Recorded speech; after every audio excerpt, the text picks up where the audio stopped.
প্রথমেই আমি উচ্চ মাধ্যমিক শিক্ষা সংসদকে ধন্যবাদ জানাচ্ছি। এরকম একটি আলোচনাতে তারা আলোচনার ব্যবস্থা করেছেন। তার সাথে সাথে পশ্চিমবঙ্গবাসী সমস্ত সরকারি এবং সাহায্যপ্রাপ্ত স্কুলগুলোতে যত স্টুডেন্ট ছাত্র বা ছাত্রী আছে তাদেরকেও আমি শুভেচ্ছা জানাচ্ছি। তোমরা এর আগে আমার পড়ানো ধ্বনিতত্ত্ব নিশ্চয়ই শুনেছ ইউটিউবে বা দেখেছ। আজকে আমার পাঠ্য হলো শব্দার্থ তত্ত্ব। তোমরা একটু দেখো এবং এইভাবে আরো ছোট ছোট অসংখ্য ভিডিও সব সাবজেক্টেই আসতে চলেছে, বাংলা, ইংরাজি। তোমরা যদি ইউটিউবে এগুলো লক্ষ্য রাখো তাহলে তোমাদের অনেক সুবিধা হবে। আজকে আমি পড়াবো শ্রীজাতর কবিতা ধর্ম। প্রথমেই আগে আমরা শ্রীজাত সম্বন্ধে জেনে নিই। শ্রীজাত 21শে ডিসেম্বর 1975 খ্রিস্টাব্দে কলকাতায় জন্মগ্রহণ করেন। তার পুরো নাম হলো শ্রীজাত বন্দ্যোপাধ্যায়, যদিও তিনি শ্রীজাত নামেই অধিক পরিচিত। তিনি একজন অসামান্য কবি এবং গীতিকার। 2004 সালে উড়ন্ত সব জোকার কবিতার বইয়ের জন্য তিনি আনন্দ পুরস্কার পান। এছাড়াও তার বিভিন্ন কবিতাগুচ্ছ আছে, কাব্যগ্রন্থ আছে। অন্ধকার লেখাগুচ্ছ তারই এরকমই একটি গ্রন্থ। তো এই অন্ধকার লেখাগুচ্ছে 14 সংখ্যক কবিতা, যেটা ধর্ম নাম দিয়ে পাঠ্য হয়েছে। তো প্রথমেই আমরা ধর্ম কথাটা হঠাৎ এলো কেন? কোনো কিছু পড়তে গেলে আমরা আগে তার নামকরণ করি, তাই তো? তো নামকরণ ব্যাপারটা কখন আসে না, মানুষের নানা ভাব, বস্তু, বিভিন্ন ধরনের চিন্তা ভাবনা, এটা দিয়ে আমরা কোনো সাহিত্যে কোথাও নাম থাকে, কোথাও ভাব থাকে, কোথাও বস্তু থাকে, এইভাবে আমরা কবিতা, গল্প, বিভিন্ন জায়গায় নামকরণ আমরা করে থাকি। কিন্তু আমাদের এখানে নামকরণটাই দেখছি ধর্ম। এবার ধর্ম মানে তো এক একজন এক এক রকম বোঝে, তাই তো? যেমন আমরা ধর্ম বলতে সাধারণ মানুষ আগে কি বোঝে না, হিন্দু, মুসলমান, খ্রিস্টান, বৌদ্ধ, শিখ, পার্সি, যার নিজস্ব ধর্ম সেটাকেই আমরা আগে মাথায় করে রাখি।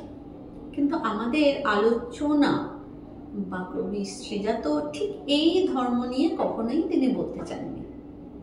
তিনি এমন একটি সময়ের কথা বলে এই কবিতাটি লিখেছিলেন, সেই সময়টাতে বা সেই সময় এখনো আমাদের মধ্যে মাঝে মাঝেই আসছেন। তো সেই সময় তিনি বলেছিলেন যে কৃষ্ণ গহ্বরের মধ্যে, মানে এই অন্ধকার লেখাগুচ্ছ কবিতা সম্বন্ধে তিনি আর কি গ্রন্থটার পরে তখন তিনি একটা সাক্ষাৎকারে জানিয়েছিলেন যে কৃষ্ণ গহ্বরের মধ্যে একবার প্রবেশ করলে কোনো কিছুর অস্তিত্ব থাকে না। তো এই কৃষ্ণ গহ্বর থেকে বেরোনোর সময়, মানে এটা একটা অন্ধকার সময়, সেই অন্ধকার সময়টা থেকে বেরোনোর জন্য তিনি লিখেছিলেন অন্ধকার লেখাগুচ্ছ। সেই সময়টা বলতে গেলে তখনও দেখা গেছে যে বিভিন্ন ব্লগারদের হত্যা করা হচ্ছে আমাদের ভারতবর্ষে, পারিপার্শ্বিক দেশে ব্লগার হত্যা হচ্ছে।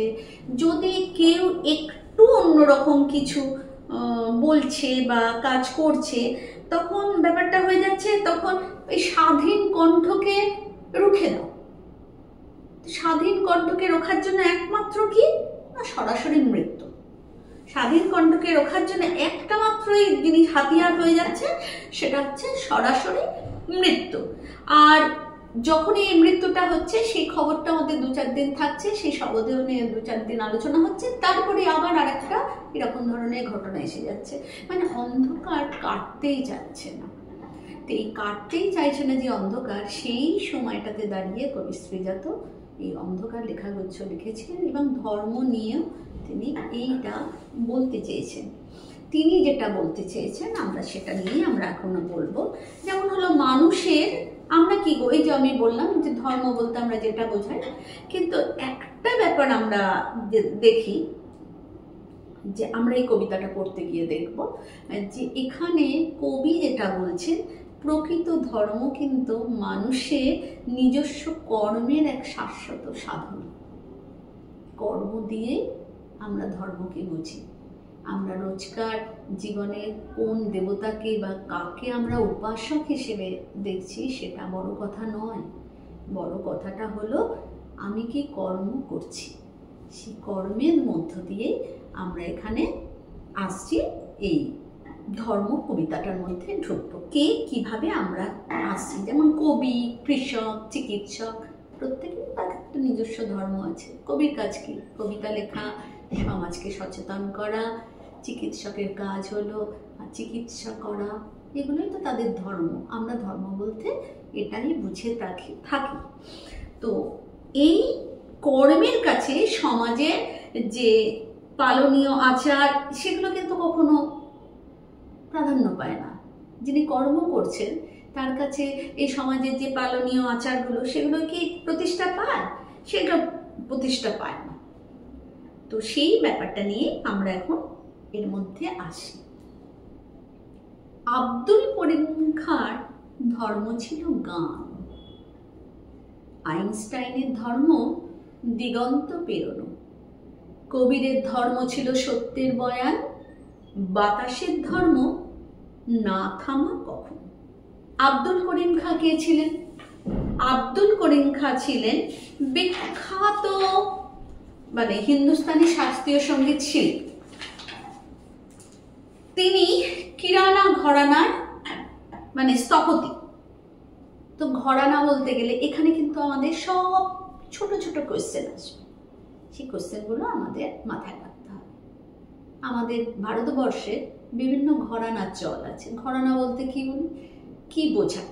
যেমন গান, নাচ, যে আমাদের সেতার, বাদ্যযন্ত্র, বিভিন্ন বাদ্যযন্ত্র, এইগুলো যখন আমরা কোথাও শিখি, তাদের বিখ্যাত তো সব আছে, যারা সেই সব গুরুরা, তাদের এক একটা ঘরানা আছে। তো এই আব্দুল করিম খান ঘরানার নাম হলো কিরানা ঘরানা। এটা তোমাদের ছোট কোশ্চেন। ঘরানা আবার আমরা মাইহার ঘরানার কথাও জানি, যেমন আমাদের পণ্ডিত রবিশঙ্কর বা আলাউদ্দিন খাঁ যিনি ছিলেন, তারা ছিলেন কিন্তু মাইহার ঘরানায়। এরকমই আমাদের অনেক ঘরানার আছে। তো আব্দুল করিম খাঁ তিনি ছিলেন একজন হিন্দুস্তানি সাহিত্য শাস্ত্রীয় সঙ্গীত শিল্পী। তাহলে তার জন্ম হলো 1872 খ্রিস্টাব্দে 11ই নভেম্বর। তিনি উত্তরপ্রদেশে পশ্চিমে মুজফ্ফরনগরে তিনি জন্মগ্রহণ করেন। তিনি তার পিতা এবং জ্যাঠামশাইয়ের কাছে সঙ্গীতের তালিম শুরু করেন। যেটা হলো যে তিনি একটা কাজ করেছিলেন। আব্দুল করিম খাঁ খেয়াল বা ঠুমরির গায়কিতে পরিবর্তন আনেননি। তিনি সম্ভবত প্রথম শিল্পী যিনি রাগ সঙ্গীতের ভিন্ন দুই ধারার মেলবন্ধন ঘটিয়েছিলেন। এবং এখানে আমরা কি বলছি না, আব্দুল করিম খাঁর ধর্ম ছিল গান। গানটাই তার ধর্ম। আমি একটু আগে আমরা বলেছিলাম যে আমরা যদি উপাসনা, যদি ধর্ম বলতে আমরা যদি ঈশ্বর উপাসনার কথাটাই যদি ভেবে থাকি, সে যার যার নিজস্ব ঈশ্বর। তো আব্দুল করিম খাঁর ঈশ্বর ছিল গানের গান। তিনি সেইটাকেই উপাসনা করতেন। তার মধ্যে দিয়েই তিনি নিজেকে তৈরি করেছিলেন। তিনি তার সমস্ত গুণ এগুলোকে তিনি ছড়িয়ে দিয়েছিলেন চারিদিকে, এবং গানের জগতেই তাকে বিখ্যাত করেছিল গোটা বিশ্বের কাছে। তিনি গানের জগতের মধ্যে দিয়ে তিনি বিখ্যাত হয়ে আছেন। সেখানে তার পরিচয়টা তিনি হিন্দু না মুসলমান না খ্রিস্টান না বৌদ্ধ, এটা এখানে কোনো প্রাধান্য পায়নি। তার গান গাইবার শক্তি, সেটাই তাকে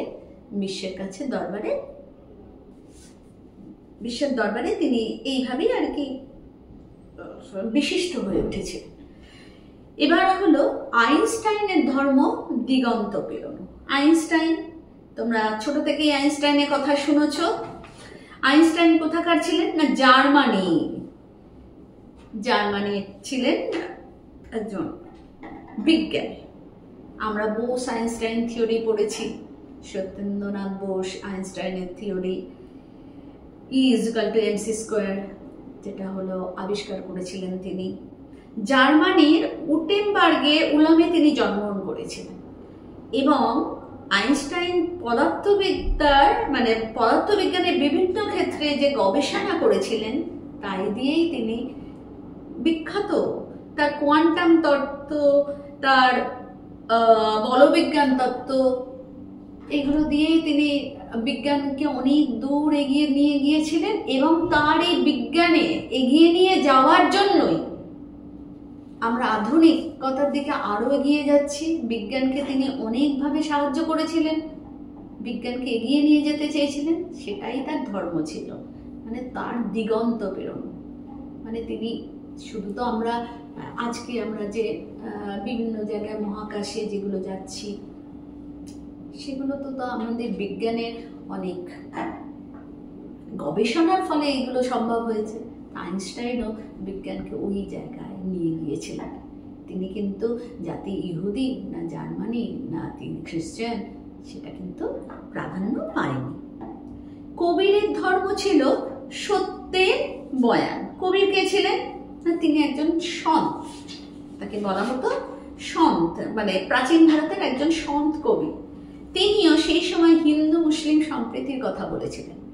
তিনি কিন্তু কখনোই বলেননি যে কোন একটা নির্দিষ্ট ধর্মকে এগিয়ে নিয়ে যেতে হবে, বরং তিনি চেয়েছিলেন, তার ভক্তি আন্দোলনকে গভীরভাবে সে সময় প্রভাবিত করেছিলেন এবং তার মধ্য দিয়ে তিনি মূলত মানব প্রেম এবং জীবনের কথা, সন্ত কবি তো সুফি সাধক যারা যারা ছিলেন সেই সময়, তারা আর কি মানব ধর্মটাকেই বড় করে দেখেছিলেন, মানব প্রেম এবং জীবনের কথা বলেছিলেন। তার আর ছিল সত্যের বয়ান, যার মধ্যে দিয়ে কোনো তত্ত্ব ছিল না। মানে তিনি চেয়েছিলেন যে মানুষ যেন মানুষের মধ্যেই আর কি তার সত্যটাকে আবিষ্কার করতে পারে, এটা দিয়েই তিনি চেয়েছিলেন এগিয়ে যেতে। এবং তার যে সেই সময় তার বাণী তো লিখিত হতো না, সেই সময় মানে মৌখিক পরম্পরা চারিদিকে ছড়িয়ে পড়েছিল তার কথা। এবং মানে বর্তমানেও অনেক অনেক মানুষ সেই কবির পন্থী। অ্যাকচুয়ালি তারা ছিলেন মানব ধর্মে বিশ্বাসী, মানুষের ধর্ম, মানবিকতার ধর্মে তারা বিশ্বাসী ছিলেন। এরপরেই আসছে বাতাসের ধর্ম। শুধু না থামা কখনো, তুমি কি বাতাসকে থামিয়ে রাখতে পারবে? তোমরা কেউই পারবে না, সেটা বয়েই চলে। তা সেটা যেমন বয়ে চলে তেমনি আমাদের জীবন আমরা সেইভাবেই আমরা বয়ে চলি। আমাদের মানে আমাদের কাজ, আমাদের রোজগার, চিন্তা ভাবনা, এগুলোকে মানে কোনো সীমানায় আমরা আটকে রাখতে পারি না। আমরা কি কোনো কিছু এই যে চারজনের কথা বললাম, এদেরকে আমরা কোনো সীমানা দিয়ে আটকে রাখতে পেরেছি? শুধু কি আইনস্টাইন জার্মানির মধ্যেই সীমাবদ্ধ, নাকি আব্দুল করিম খান ভারতবর্ষের মধ্যেই সীমাবদ্ধ, বা কবিদের ধর্ম কি আমাদের ভারতবর্ষের মধ্যেই সীমাবদ্ধ? না। বাতাসের ধর্ম যেমন এক দেশ থেকে অন্য দেশে প্রবাহিত হয় বাতাস, ঠিক সেইভাবে এদেরও মানবিকতা যে ধর্ম সেটাও এক থেকে আরেক দিকে পেরিয়ে গেছে। ভ্যান গগের ধর্ম ছিল উন্মাদনা। কিরকম? আঁকা। ভ্যান গগ কোথাকার ছিলেন? তিনি ডাচ শিল্পী বা ওলন্দাজ শিল্পী বলা হয় তাকে। আর ভ্যান গগ তিনি কি করছিলেন না, ডাচ ইমপ্রেশনিস্ট শিল্পী বলা হয় তাকে। তিনি তার ধর্মই ছিল আঁকা, মানে আঁকতেন। তো উন্মাদনাকে তিনি কি সত্যিকারে পাগল ছিলেন? আমরা তো উন্মাদ মানে তো পাগল ভেবে থাকি, তাই কি না। তার প্রথম দিকের কাজগুলো ছিল স্থির চিত্র, পরে তিনি কৃষক শ্রমিকদের চিত্রায়ন করেন। তিনি তার শিল্পকর্মের মধ্যে দিয়ে তিনি প্রাকৃতিক দৃশ্য থেকে শুরু করে আত্মপ্রকৃতি, সাহসী রং তুলির ব্যবহার, এই দিয়ে তিনি যেন একটা উন্মাদের মতন মানে আচরণ করতেন না। তার ওই আঁকার মধ্য দিয়েই যেন সেগুলো প্রকাশ পেত। তিনি যেভাবে শুরু করেছিলেন আঁকা, সেই আঁকাটাই তার ধর্ম। তাহলে আমি একদম প্রথমেই বলেছিলাম যে মানুষের নিজস্ব কর্ম, যে কর্ম সেটাই তার শাশ্বত সাধনা, তেমনি ভ্যান গগেরও এটাই ধর্ম ছিল, আঁকা।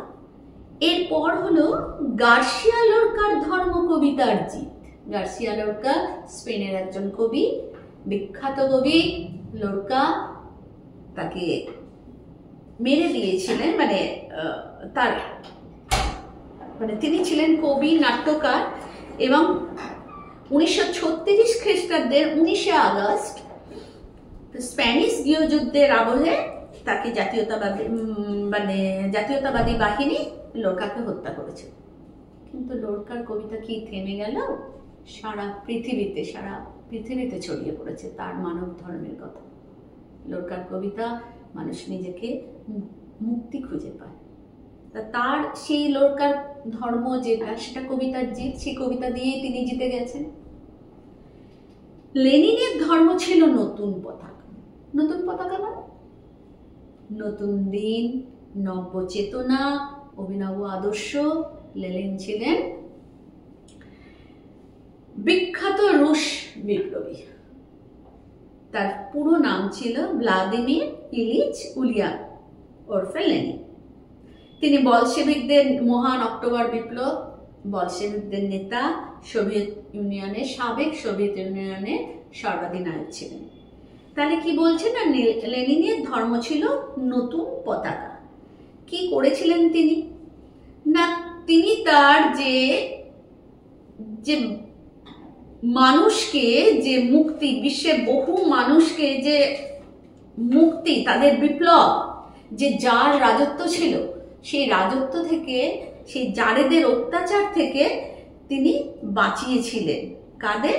না, তারই দেশের মানুষদের। এবং তিনি যেভাবে সংগ্রামী চেতনা সাধারণ মানুষকে তাদের ভাবতে বাধ্য করেছিলেন। তার কাজ তিনি নতুন দিন, নতুন চিন্তা এগুলো এনেছিলেন। সেটা এখনো চলছে। আগুনের ধর্ম আজও ভস্মের চলে। আগুনের কাজ কি? পোড়ানো। তো যত কিছু কলুষিত জিনিস, সেটা যদি আজকে পুড়ে ছাই হয়ে যায়, সেটাই হোক। কবিও চাইছেন আগুনের ধর্ম দিয়ে, আগুনের ধর্ম যেমন পোড়ানো, তেমনি কলুষতাকেও দূর করা যেতে পারে। এত ধর্ম কিন্তু একই গ্রহে থাকে, ওকে সে তাকে আরো জায়গা করে দেয়। তবে অন্য পথ কেন? অন্য পথ ভাবায় তোমাকে? তোমার ধর্মের পথে কেন অপব্যয়? এত ধর্ম কিরকম ভাবে? প্রকৃতির এই নানাবিধ ধর্ম, কিন্তু সবকিছু নিয়েই আমরা একই জায়গায়, একই গ্রহে আছি।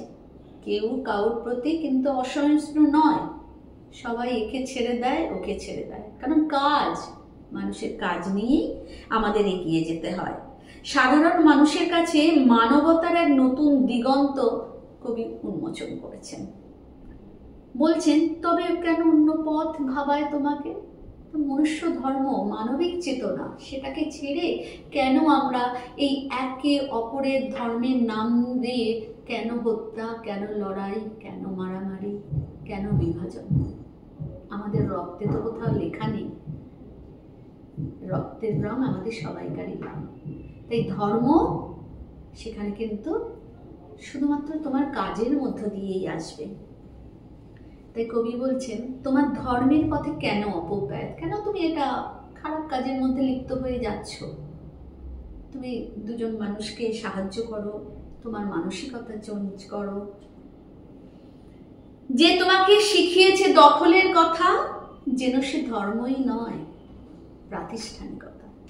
বলছেন কবি, এরপরে বলছেন যে ধর্ম কেবল মানুষকে শেখায় হিংসায় মেতে ধ্বংস করে দেওয়ার জন্য তো নয়। কবি বলছেন এই ধ্বংসের মানসিকতা কিন্তু কোনো ধর্মই নয়। ধর্মের ধ্বজাধারী মানুষের এই হিংস্র মানসিকতা আসলে প্রাতিষ্ঠানিকতা। যা মানুষের মধ্যে কেবল ভেদাভেদ সৃষ্টি করতে চায়, সমাজকে কলুষিত করতে চায়। এই কলুষিত, এই হানাহানি, দখলদারি, এই সবের থেকে আমাদের রুখে দাঁড়াতে হবে। এটাই আমাদের কর্তব্য। আমরা এই কবিতাটির মধ্যে দিয়ে কবির যেমন চিন্তা ভাবনা আমরা জানতে পারলাম, তেমনি আমাদেরও এই পথেই এগিয়ে যাওয়া উচিত যে আমাদের এই সমস্ত কিছুর বিরুদ্ধে রুখে দাঁড়িয়ে শুধুমাত্র মানব ধর্ম, মানবিকতা এবং কর্ম এর মধ্যে দিয়েই যদি আমরা চলতে পারি, তাহলে আমরা সার্থক সমাজের একজন সমাজকে সার্থক তৈরি করতে পারবো। সার্থকতা আমাদের সেখানে থাকবে। আমরা একটু কয়েকটা কবিতা মানে কোয়েশ্চেন যেগুলো আমরা একটু জেনে নেব। যেমন হলো বহু বিকল্প ভিত্তিক যে কোয়েশ্চেনগুলো হচ্ছে, তার মধ্যে অবশ্যই থাকবে আব্দুল করিম খাঁ, আইনস্টাইন, কবির, তাদের পরিচয়, তারা কি কাজ করেছেন, এগুলো সবই থাকবে। ভ্যান গগ, গার্সিয়া লোরকা, লেনিন, তাদের পরিচয়, এগুলো আমরা বহু বিকল্প ভিত্তিক প্রশ্নের মধ্যেও পাবো। তেমনি আমরা বহু বিকল্প ভিত্তিক প্রশ্ন ছাড়াও যেমন আরও যেগুলো আছে, শূন্যস্থান পূরণ, তারপর হলো তোমাদের অর্থভিত্তিক সঠিক নির্বাচন, বা তোমাদের হলো স্তম্ভ মিলিয়ে সঠিক মানে বেছে নেওয়া। যেমন আব্দুল করিম খাঁ, তার বা আইনস্টাইন, কবি, বাতাস, আর এদিকে থাকবে হয়তো গান, দিগন্ত পেরোনো, সত্যের বয়ান না থামা, এটাকে স্তম্ভ মেলানো, সত্য মিথ্যা বিবৃতিগুলির মধ্যে দিয়ে আমরা এগুলো পেয়ে যাব। তো আমাদের 7 রকমের কোশ্চেন মানে হবে। তো ছোট ছোট করে প্রত্যেকটি আমাদের এখান থেকে বেছে নিতে হবে, প্রশ্ন তৈরি করতে হবে নিজেরাই। সব থেকে বড় কথা, তোমরা যদি যে কবিতাগুলো তোমাদের পাঠ্য আছে, যেমন ধর্ম, দিগ্বিজয়ের রূপকথা, তার সঙ্গে এর সাথে আমি বলে দিলাম, এই কবিতাগুলো যদি প্রত্যেকটা লাইন মুখস্থ করে ফেলতে পারো, করতেই হবে, তবে তোমাদের যেমন বুঝে অবশ্যই পড়বে, আগে তো বোঝানো হলো জিনিসটা, এরপর যদি প্রতিটা লাইন তোমরা একটু মুখস্থ করে ফেলতে পারো, তাহলে অবশ্যই তোমরা ছোট কোশ্চেন বা এই সমস্ত কোশ্চেনের উত্তর তোমরা দিতে পারবে। এটাই হলো তোমাদের মানে সুবিধা হবে। আর বলতেই পারো যে কেন মুখস্থ করব, কারণ আমাদের রিঅ্যারেঞ্জ করতে গেলে কিন্তু এগুলো আমাদের খুব দরকার লাগে। তো পরপর আসছে, কে আগে আসছে, আব্দুল করিম খাঁ আগে আসছে, আইনস্টাইন আগে আসছে না ভ্যান গগ আগে আসছে, কোন প্যারাটা আগে আসছে, এইগুলো আমাদের করার জন্য, রিঅ্যারেঞ্জ করার জন্য, তো এটা আমাদের খুব দরকার। তো আজকের আলোচনা এখানেই আমি শেষ করলাম।